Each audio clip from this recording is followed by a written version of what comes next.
And we're talking about personal development, so you have to have open architecture. You cannot sit there in automatic reject mode and go, well, this doesn't work for me because my clients are different, I'm in a small town, or whatever, right? If you do that, you're losing out on so much opportunity. But the two things that are going to determine your results on every result that you either have or you don't have in your business is right here. It's your beliefs about it, what you're certain about, what you know to be true, how you feel about the thing, yourself, what are your beliefs about it, and your values and standards. So you get what you accept.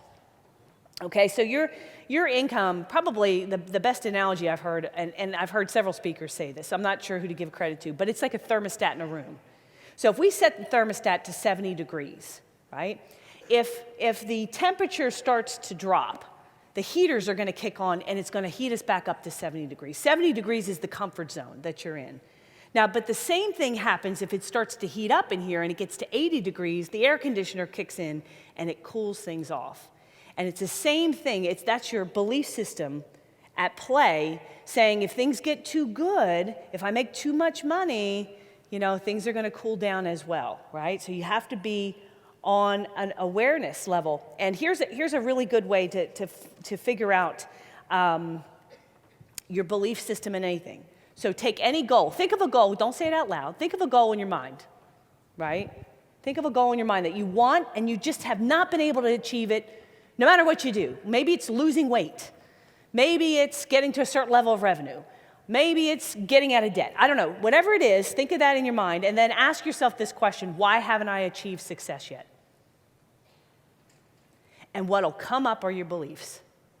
Well, Robin, I'm really busy working all the time. I got kids, so I can't really exercise as much as I want because I got this bigger goal that I'm growing my business. So that's why I'm still a little fluffy, And so whatever you say, you soften it, right? But whatever it is, it's your belief system that'll show up. Whatever the goal is, ask yourself, why haven't I achieved it yet?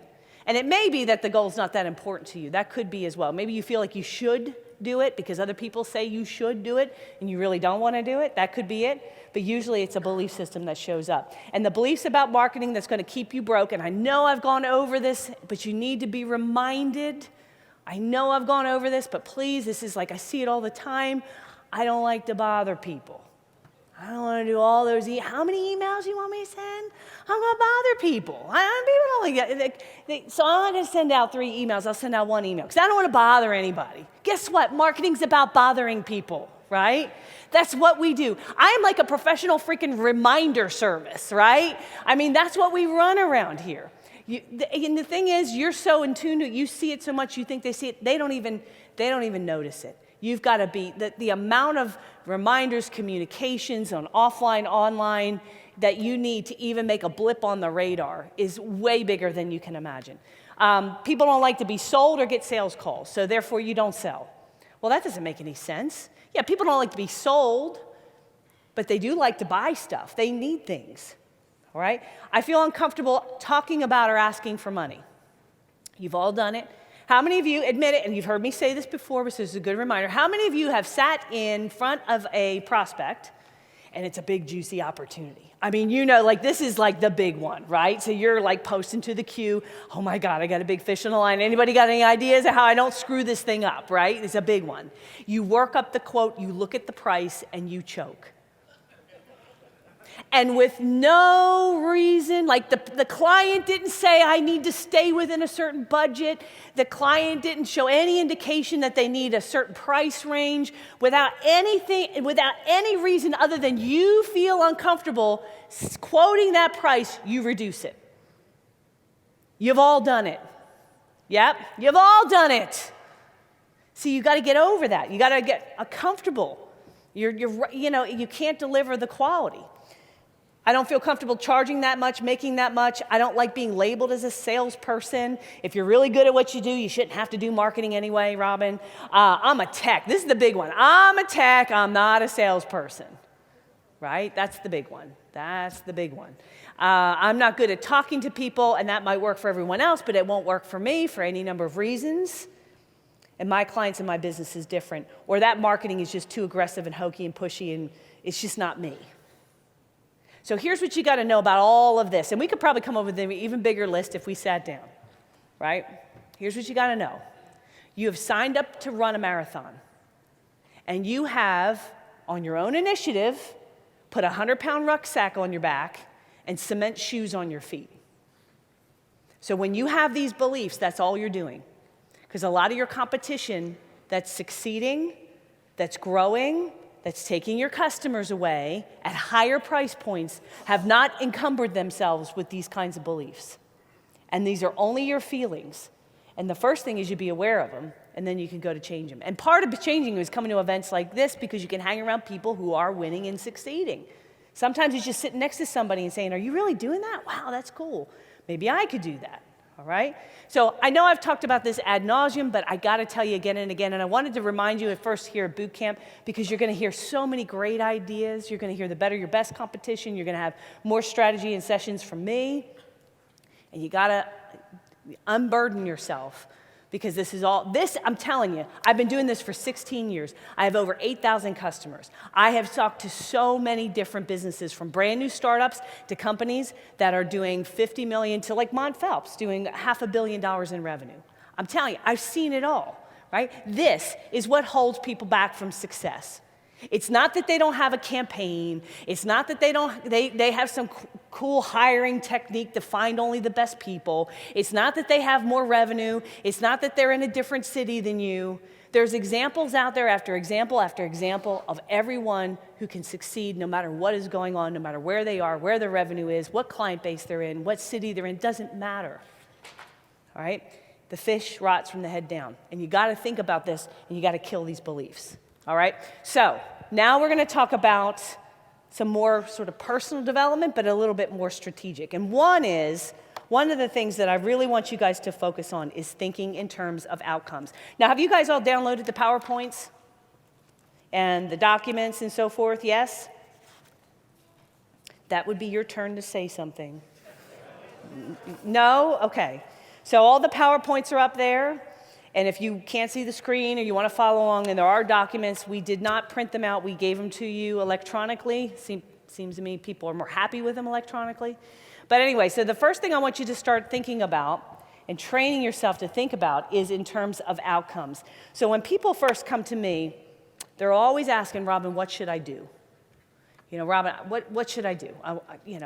Tell me what marketing campaign should I start with?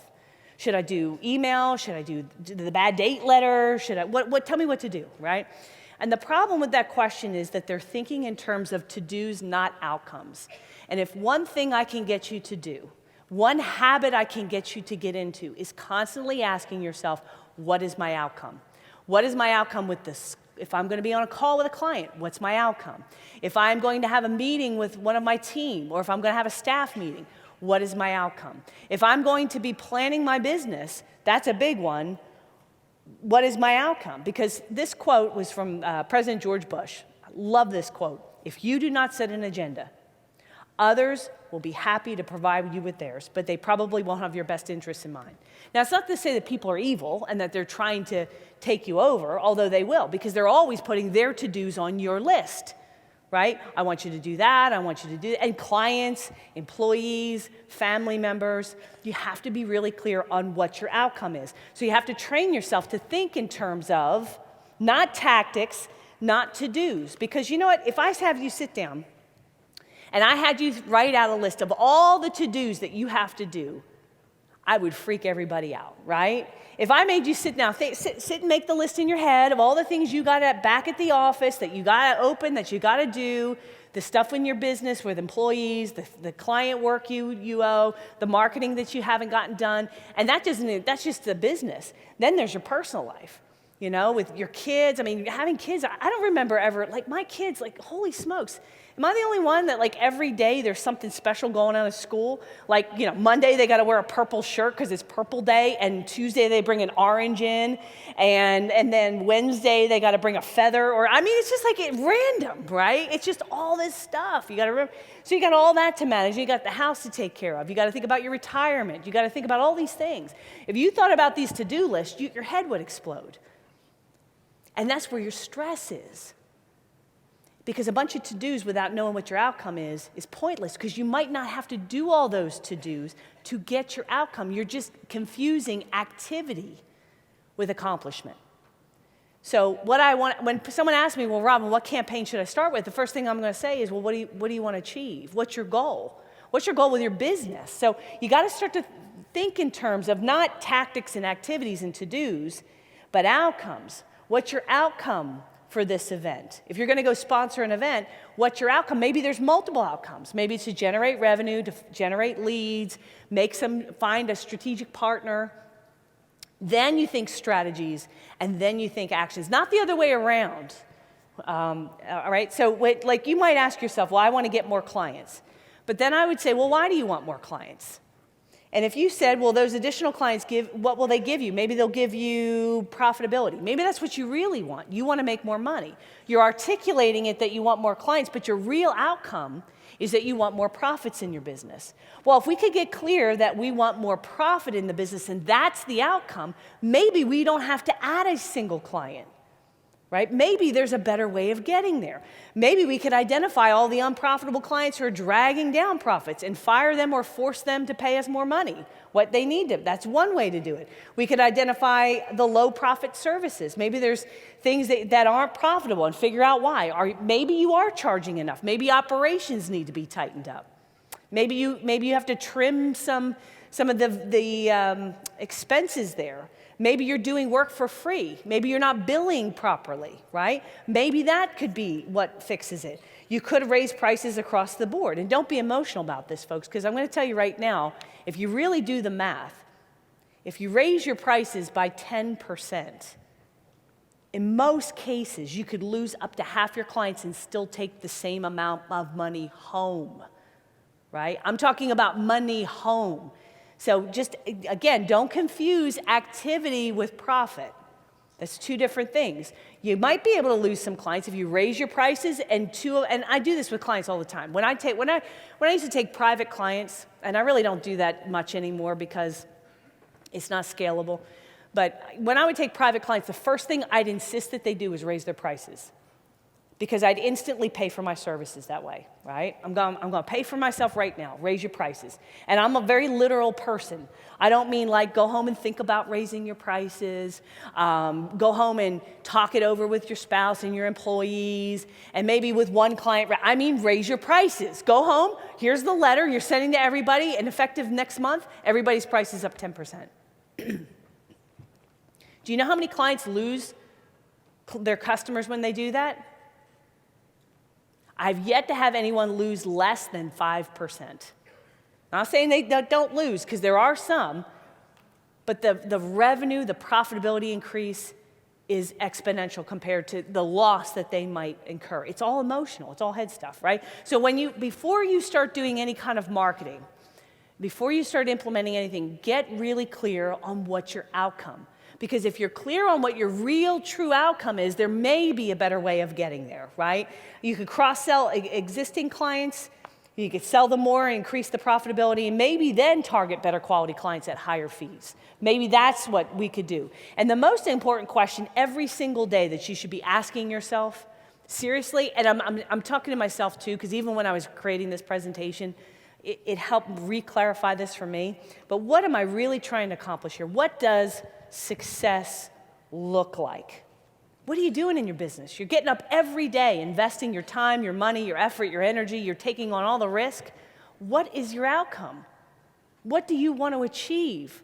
What is this business going to give you, right? Are you thinking that you are going to grow it and sell it someday? If you are, great. But then let's think about specifically how much you want to sell it for, talk to some investors, figure out what the numbers need to be, and back that into how much money you want to get paid for it, and now you've got a clear goal and objective. Do you want to just take money off the table, not worry about selling it, and invest it some other way? That's perfectly fine too, but does that change your goals and your objectives and how you, absolutely. You know, well, are you trying to be the largest IT provider in your town? If so, why? What is your goal? What is your outcome? What is your objective? That then steers all of the strategy in your business. The clients you pick, the charges, what you charge, the services you deliver, the employees you hire, all of that comes if you're absolutely crystal clear, okay? So let me share you with mine. I have not only my outcome, but I also have what I call governing principles, okay? So My business, my goal for my business is not necessarily to sell my business. That's not my ambition, that's not my goal. Now, I'm not saying if somebody came along and offered me a big fat check, I'm going to take it, okay? I'm not saying that.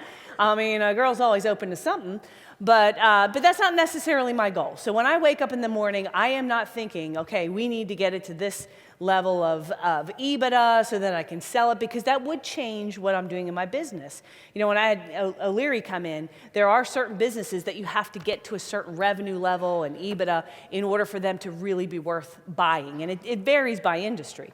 But it's not necessarily to sell the business. Now, my goal is to be 100% financially free at my current lifestyle and doing what I love with people I love. That's truly my outcome.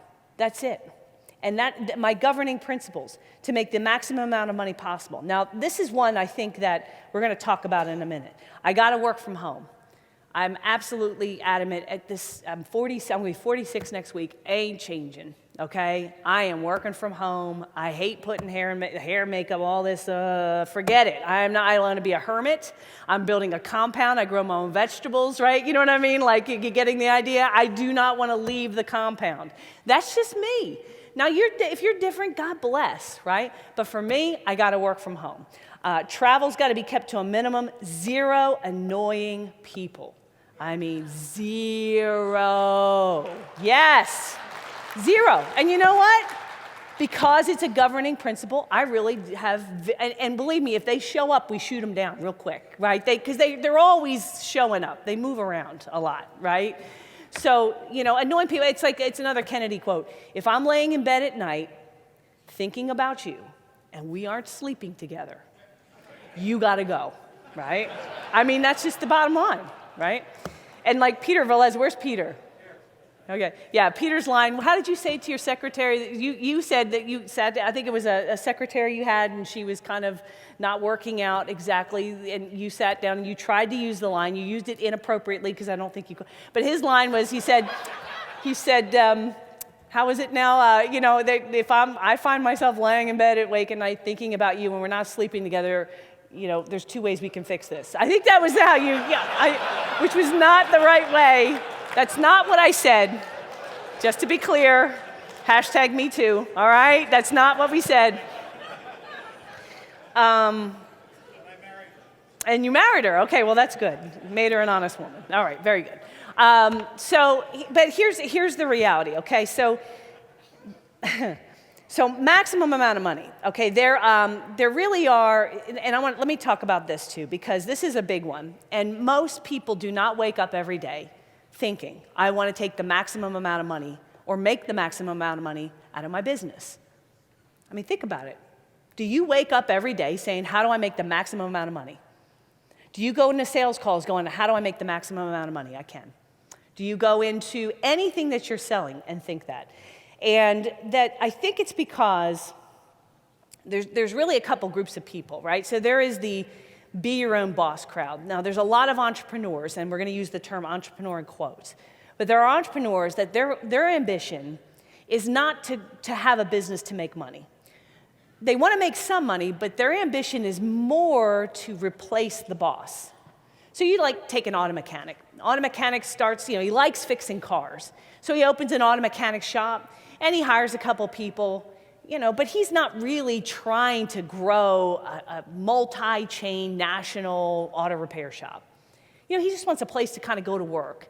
And when those people show up in this world, I mean, really what happens is I annoy the shit out of them, probably mostly, because what I'm telling them to do is you got to stop doing all the technical work and you got to start doing entrepreneurial stuff. You got to start running marketing campaigns. You got to put a CRM in place and hire a marketing manager and have real salespeople that are selling people that come in on auto repair. I mean, you need to, and so that annoys them and they get out of here, and that's not really their goal. So they're not. Their job is, their goal is just kind of replace the boss. And I'm not, hey, look, if that's where you are, that's where you are, right?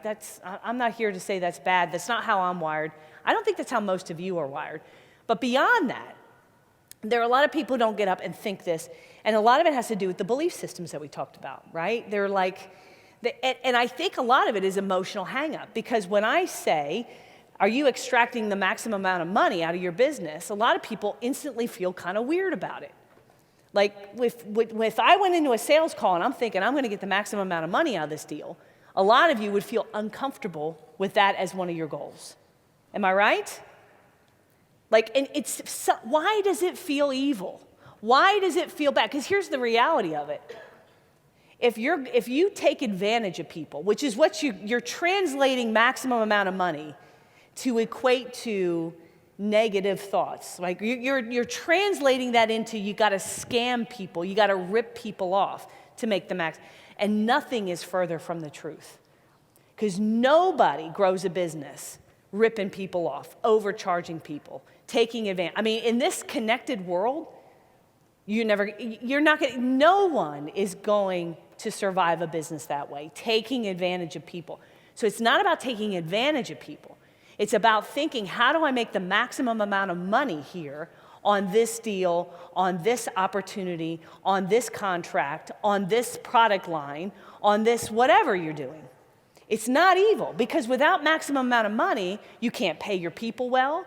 You can't reinvest in resources. I mean, look, you saw the picture, Scott. I mean, we don't just take all the money off the table. I reinvest it in a lot of things when we're putting on events. This event would not be growing every year if I was ripping people off. It doesn't mean that I don't have a goal to make the maximum amount of money. Do you see what I mean? Like it's the belief systems that you have wired in your head that prevent you from doing that. Because it's about value creation.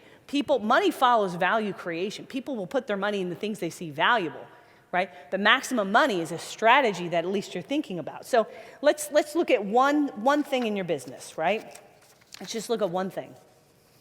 And you guys have heard me talk about this till I want to puke, which is inbound calls, right? Inbound calls. Lead comes in. Are you answering your phone live? Are you capturing the lead? Are you following up? I've talked about this like over and over and over again, right? Now, if you had an idea of, maximum money, you would not be doing this. So how many ways do you burn opportunity? All right, now this is not ripping people off, all right? So I'm just reminding you, when I said maximum money, you thought rip people off. Here's how you burn money.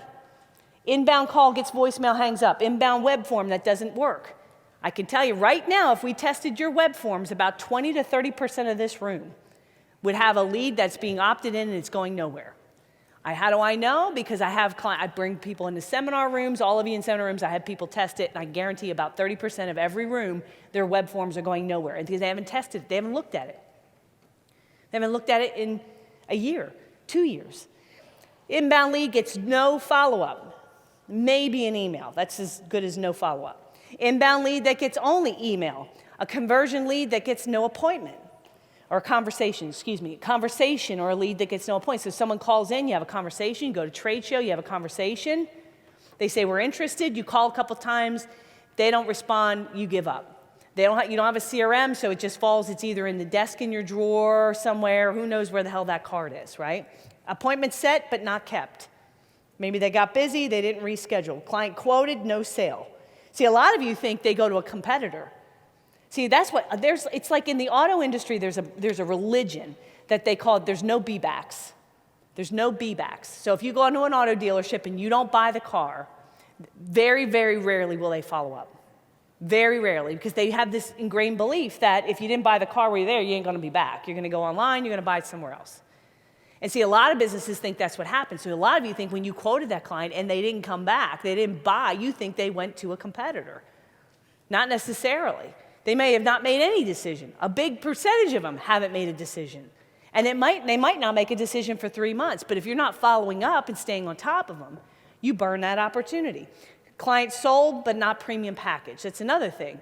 I'm going to talk to you about having some sort of a premium version of what you sell. If it makes any sense, between 10 and 30% will buy. I guarantee it, right? It's a way of raising your prices and getting maximum opportunity or revenue out of every opportunity that you're in front of. I promise you, if you're not putting a premium package, and then if you put a premium package together and 50, 60% are taking them, that now becomes your new price and you readjust your price. Does that make sense? So now, every opportunity, you're getting more revenue. How many of you are doing that, by the way? Let me see, show hands. Okay, cool. Not enough, but some. okay? So here's some facts about mishandled inbound calls. Number one, you pay real money for every inbound call comes in your office, not just appointments. Every call costs you money. Every call. Fact number two, better than 70% of all calls going into IT service businesses go to voicemail with zero human interaction. We make thousands of phone calls to this industry every year. 70% are going directly to voicemail. No pickup, no even if you dial to get somebody. What's the number one reason why somebody leaves their IT provider? Huh? No response. And then what happens when I call your office? I'm frustrated because my IT guy won't respond and I get your voicemail. Totally incongruent. You can't say you're responsive. You cannot tell me you are the most responsive IT firm in your area and not answer your phone live. It is totally, completely incongruent. Right? It would be like me standing up here telling you to do all this marketing and I'm not doing anything. I can't do it. I have to be doing it to be congruent. Okay? Number three, every call is either a gain or a loss, a success or it's a failure. There is no gray area. It's either a success, you're moving it forward, or it's a failure because you didn't follow up. Number four, every sales and marketing failure erases equity in your business. It erodes your income. It makes it more difficult for you to make investments into new client acquisition. Okay? So if you are good at closing the sales and the leads and the opportunities you get, you can plow more money into marketing because you're getting a higher return on investment. But if you're not good at the follow-up, you're not good at the closing, you don't have the premium prices, and you don't have the upgraded package to sell and all these things, you're eroding your equity. See, all of this is not about making maximum money.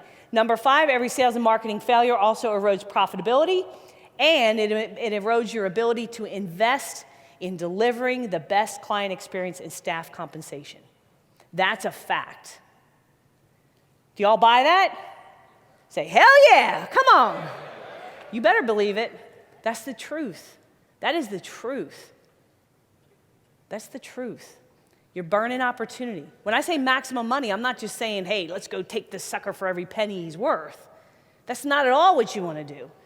Like I said, that's not how you grow a business. People get found out real quick if that's what you're doing, right? So let me give you an example with real money to be made or lost. Let's say you're getting 2 leads a month. 2 leads a month, and I'll do it on a year's basis so you can see as it plays forward. 48 leads that would otherwise be dead. Let's say 30 days we do better follow-up. We get 8, maybe 8 of them actually respond and book an appointment.